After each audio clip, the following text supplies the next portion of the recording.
Hey everyone, I'm Lucy, and joining me is Jean-Luc Hello. and Phil Hornshaw Hey. to talk about Cyberpunk 2077. Now, Phil has been playing the game, has played a lot of the game, so hopefully this video will kind of act as the final video preview, we hope, for Cyberpunk 2077. Please don't delay it again. I've got my calendar, like I've got time marked in December for me to just relax and finally play the game. So Phil, first of all, how much Cyberpunk did you play? So I started at the beginning of the game and ran through about 16 hours across 2 whole days. That's a lot of gaming. And how are you actually playing it? On PC, we were doing a whole streaming remote thing. So it was not probably quite the quality that people will expect when they actually play, but still look pretty great, even streaming over the internet.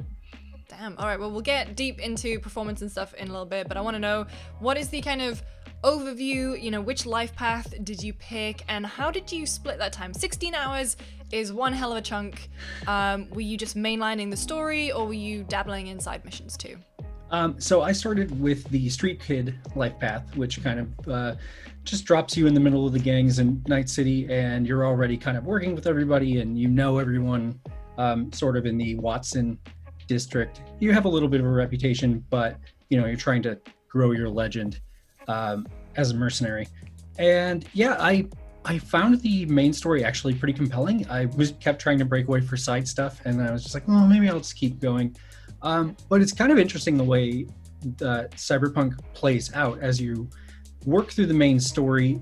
There are points that feel like pretty natural branches. Like you get to a point where you've got 2 or 3 people that you want to track down to kind of get information about what's going on with you and the whole Johnny Silverhand biochip thing.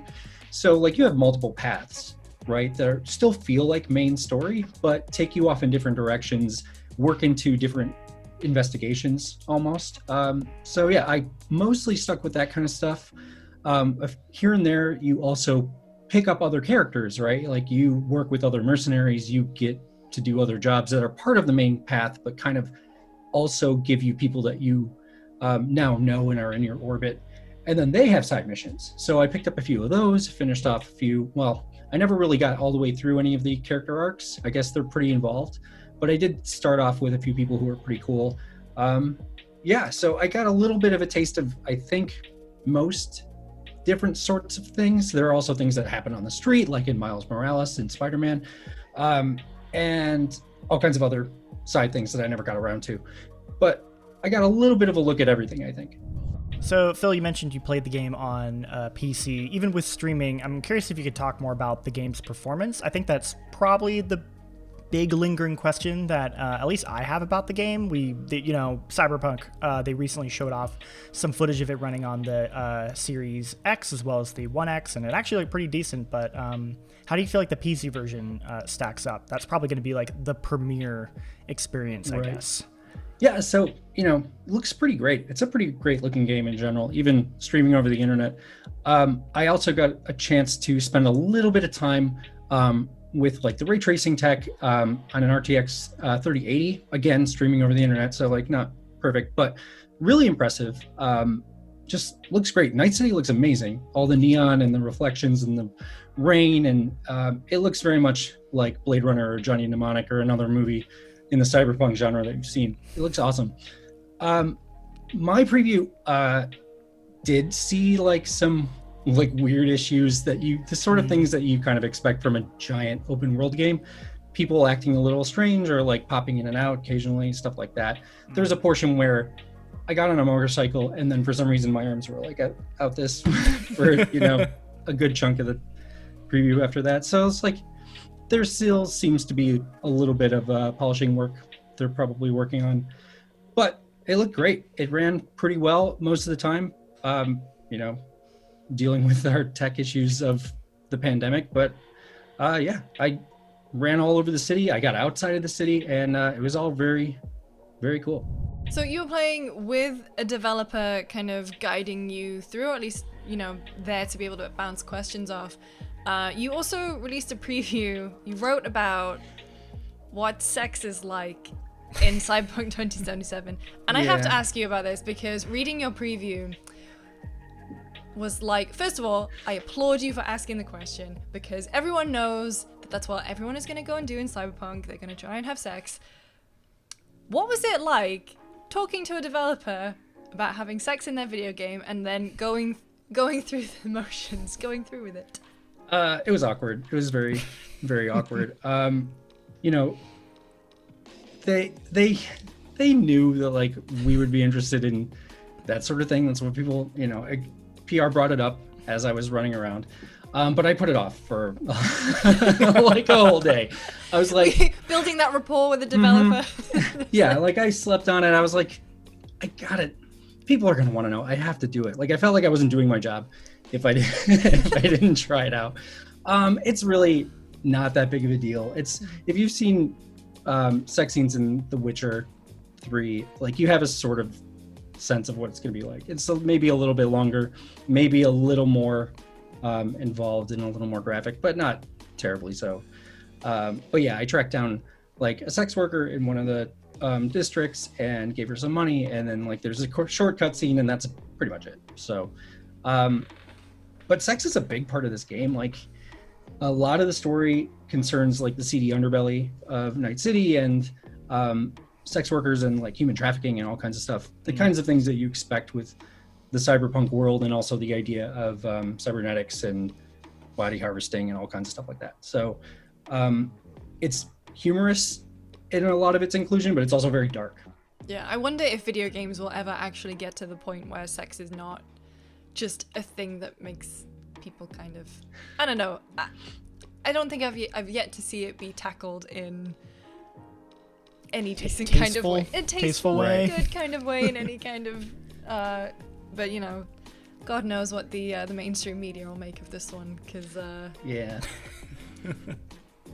Well, I think one of the big things that they talked about in the last Night City Wire was Johnny Silverhand. Obviously, he's a big deal because he's played by Keanu Reeves, but they talked about how he's basically like the second protagonist of the game and plays a very major role. What was your experience actually getting to like play the game and like play with or as Johnny?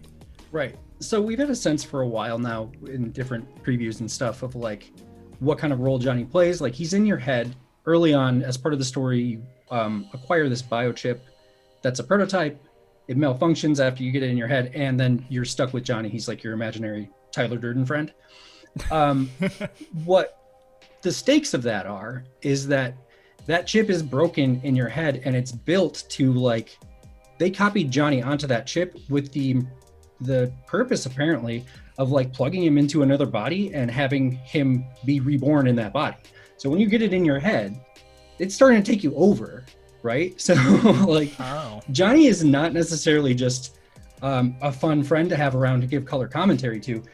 He is, and through no fault of his own, because he's just a computer program, like potentially taking over your brain. So you have this sort of antagonistic relationship with him from the start, and how you deal with him is sort of up to you. The CD Projekt has talked about how like you will shape that relationship, but you also kind of have this like weird feeling of, yeah, if I'm friends with Johnny and I help him out, does that make my head go weird? Like, is that going to make it worse for me? Or am I wanting to do these things because he's taking me over? Like that sort of thing. It's a cool narrative construct. He's around a lot. There's a lot of Keanu in this game, which is super cool. And there are scenes where you get flashbacks of Johnny's life because, you know, he's in your head, but you're in his too, kind of. And so there are times when you get a chance to sort of see flashbacks of Johnny's life before he was killed back in like the 2020s. And you get to like play as Keanu a little bit. That's really cool. I never actually expected it to go that far with it. I mean, I think no one figured that Keanu would play such a huge role, and you know, because you kind of hear when celebrities are going to get added to games, they're usually like, you know, every so often you can get to chat to them, but having him be this constant presence is something I'm very excited about because I'm a very big Keanu Reeves fan. I'm also very excited to see, like, there are so many crossovers. I know because you're kind of dealing with very similar themes, but like there are so many crossovers between Altered Carbon and, you know, like having people's consciousness on a chip. But also one of the places you visited is basically pretty much the same. It's like the brothel called Clouds, I believe. Right. And so in Altered Carbon, you have a very similar thing with a place called, it's like in the sky, it's like Clouds in the Sky. So I'm very excited to see that. Yeah, it's a really cool game. Like, I feel like it is super aware of the breadth of the cyberpunk genre. And so you get like a lot of instances where it feels like you're kind of crossing over into different stories and different worlds. And there are a lot of little nods. There's a portion you play through in the main story where you wind up at Batty's Hotel, which is a Blade Runner reference that like is very glaring.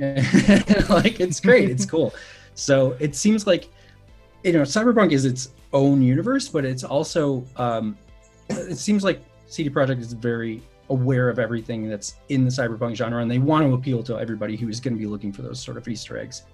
And I hope as well that it kind of feels like, and you can answer this, is like, does it feel like a cohesive world within itself? And, you know, you kind of mentioned that these missions that you were doing had these long and short-term consequences. Does the whole thing manage to feel, I don't know, it's been in development so long, you gotta hope that it has this really focused story and focused world, and, you know, your actions have these consequences and they branch out everywhere. Yeah, you know, like I said, I got pretty well dragged along into the main story. Like, I had a hard time breaking away. I really wanted to track down like each new piece of the mystery. You do cool things like jump into these brain dance virtual reality scans where it's somebody like wore or recorded their own experience, and then you get to like watch that through their eyes, and then you can kind of break away from it also and learn things about what they saw that they didn't even necessarily know that they saw. And you do all these like aspects of it, but as you're walking through Night City and following along that story, you're also building up a lot of reputation just everywhere you go, you know, blasting through gang hideouts and doing jobs for people and stuff. And it really felt like I was making a big impact on Night City, and I felt like I was kind of carving that path for myself. Everything you do, you know, games that are heavy on choice like this, you know that you're making choices that don't necessarily like branch in every single direction, right? Like, every time you pick a dialogue choice doesn't necessarily mean that the guy who answers you is going to be saying something different. Mm-hmm. But so many of these choices, you're making them so often, and they feel like they matter so often as how you deal with, you know, your fixers and your other characters and anybody you encounter. It really feels like you're kind of guiding Night City, and you're building your own like real reputation as you're going through the story. So yeah, it felt like really cohesive, just in that I felt like I was there. I felt like I was important in Night City, and then Night City was responding to my influence on it. So It was cool. So when the game finally comes out, crossing all fingers and toes for December 10th, they reiterated the date a bunch of times in Night City Wire, so I'm holding out hope that it is going to be December 10th. Are you going to be making the same decisions? Are there things that you're going to be specifically looking out for on this second playthrough that you're going to have? Or are you going to, you know, just maybe do some similar stuff than what you did this week? So I really want to check out the Corpo life path. Mm-hmm. I haven't really seen how that works out, but you know, you interact with the corporations quite a bit, but they always seem pretty evil, right? So, and as the street kid, you already are really untrusting of those guys, mm-hmm. and then every time you encounter them, they're kind of like trying to pull one over on you, it seems like. So I would really like to check out what it's like to start in the high rise and like have that whole weirdo background. The other thing, actually, so I kind of wanted to do it twice, do 3 runs. The other life path is Nomad, and it starts you outside of the city.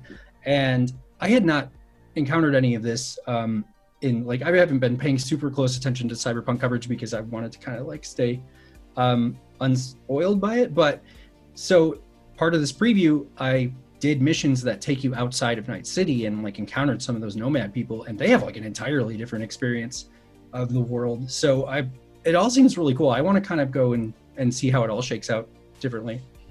Well, hopefully you don't have too long to wait. December 10th is right around the corner.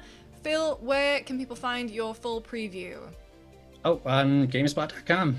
We've got 2 of them. So Please enjoy. It goes into much greater detail than we've managed to get into today.